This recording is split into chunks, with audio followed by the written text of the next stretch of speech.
have to see unit 11, that is carbon and its compounds. Today we have to see the nominoculture of organic compounds. Before itself I given a brief introduction about nominoculture of culture of organic compounds. What is nominoculture? Already you know very well. The naming of the organic compound is known as nominoculture of organic compounds. Now we have to see why we need that nominoculture for organic compounds. Okay, first in your book they given already, I explained lot of things. Now we go to the book. Why do we need nominoculture? Okay, in ancient days the names of the organic compounds, that is hydrocarbons, take it as hydrocarbons, were related to the nature things from which they are obtained. Obtained, they give that name from that obtained material. For example, the formic acid was initially obtained by distillation. What is meant by distillation? Whenever it will be heated in a water and it will be distillated. Already you know what is about distillation of red ants. In our home we are seeing red ants. From that red ants we take that formic acid. The formic acid formula is HCOOH, that is carboxylic acid, the first member of carboxylic acid. It is taken from red ant. Okay, the Latin name of red ant is formica. So the name of the formic acid was derived from the Latin name of its source. Later the organic compounds were synthesized from the source other than the natural source. So scientists framed a systematic method for the naming the organic compounds based on their structures. Hence, a set of rules was formulated by IUPAC. Already I informed you what is meant by IUPAC. That is International Union of Pure and Applied Chemistry, for the nominoculture of chemical compounds. Whatever the chemical compounds, that will be approval by International Union of Pure and Applied Chemistry. Okay, now we go to how there are naming. Already I say lot of things about naming. Now in your book, what is the naming purpose they given? We can see that one. Okay, IUPAC means International Union of Pure and Applied Chemistry. Okay, IUPAC system, it having root word, suffix and prefix. And what is the primary suffix and the secondary suffix will be added. Nature of the carbon chain and functional group. You take whatever the video will be uploaded by me from the beginning, you can see only it can be useful, otherwise it will not know about IUPAC. Okay, next in your book they given components of an IUPAC name. The IUPAC name have three components, three parts. That is, first one is root word, prefix and suffix. What is meant by prefix? That is, before the word you adding. The root word before you adding is known as prefix.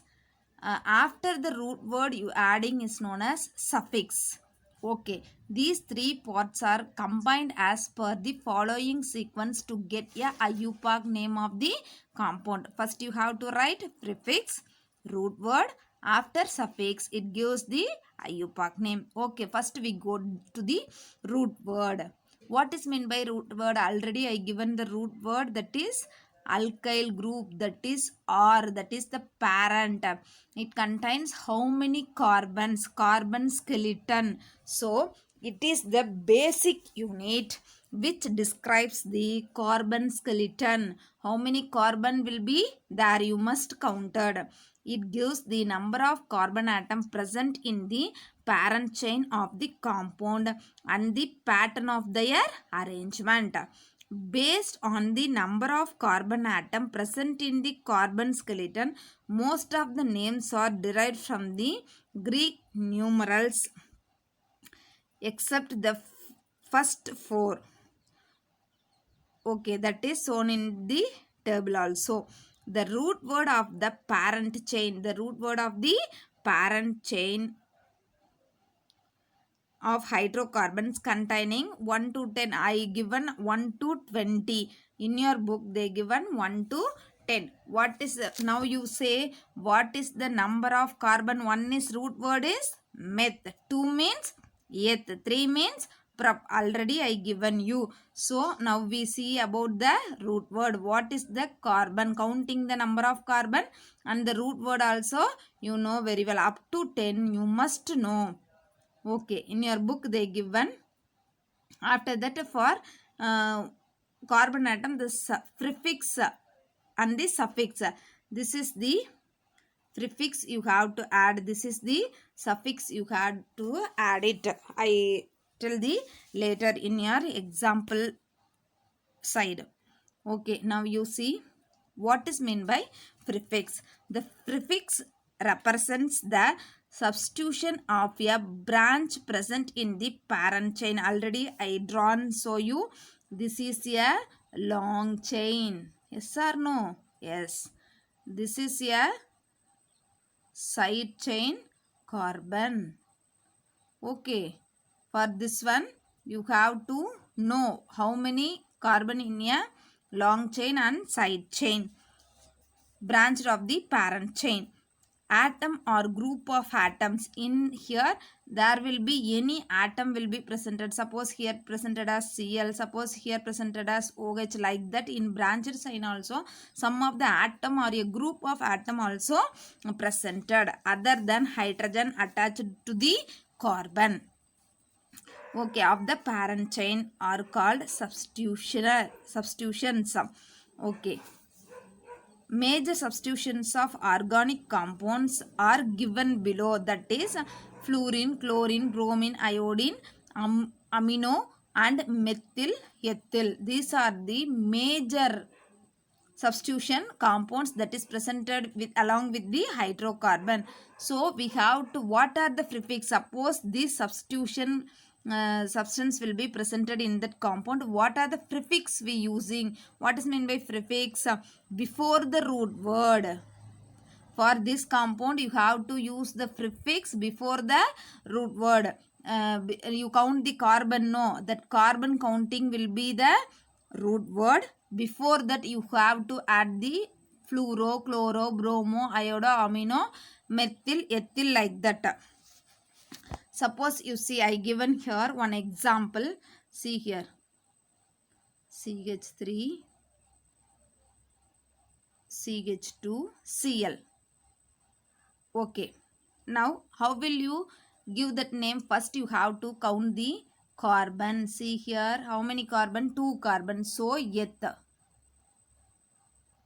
Okay, what is the functional group that is presented? Chloro. Chloro is a substituent. So we have to add as a prefix. So chloro, eth. After that the suffix. What is the suffix you added? This carbon is a saturated or unsaturated. You have to identify it. First you have to draw the structural formula. See here I drawing here the structural formula. Okay, this is chlorine and this carbon contains how many hydrogen? 2 hydrogen. Here one, but this hydrogen, this carbon having 3 hydrogen. See here like this. Okay, this carbon having 4 valency, this carbon also having 4 valency. So the carbon having a single bond, so saturated hydro, only one saturated hydrocarbon, that is alkane. So the suffix will be added as with ane. So chloroethane. The formula name is chloroethane.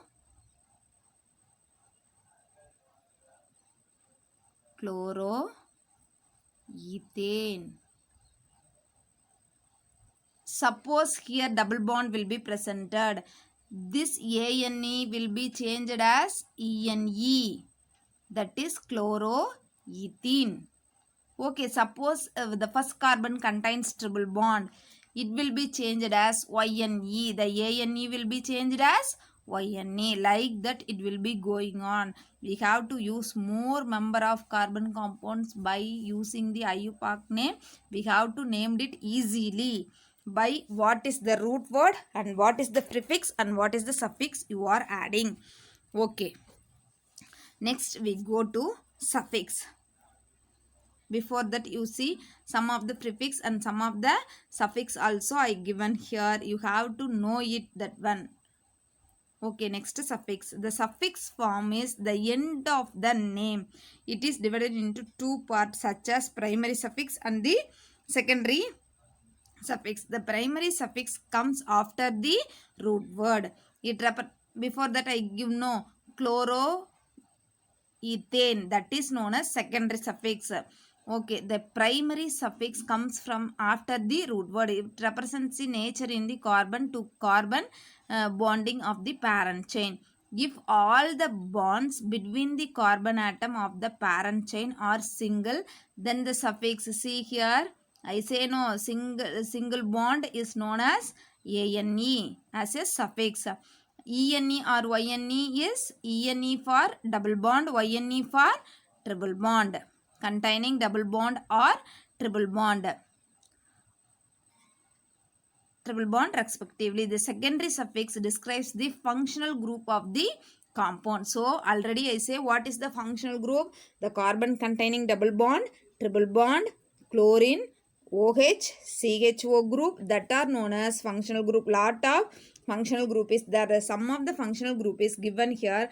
Class of the compound, functional group, suffix. See here, alcohol. I explain you one of the alcohol, that is CH3OH.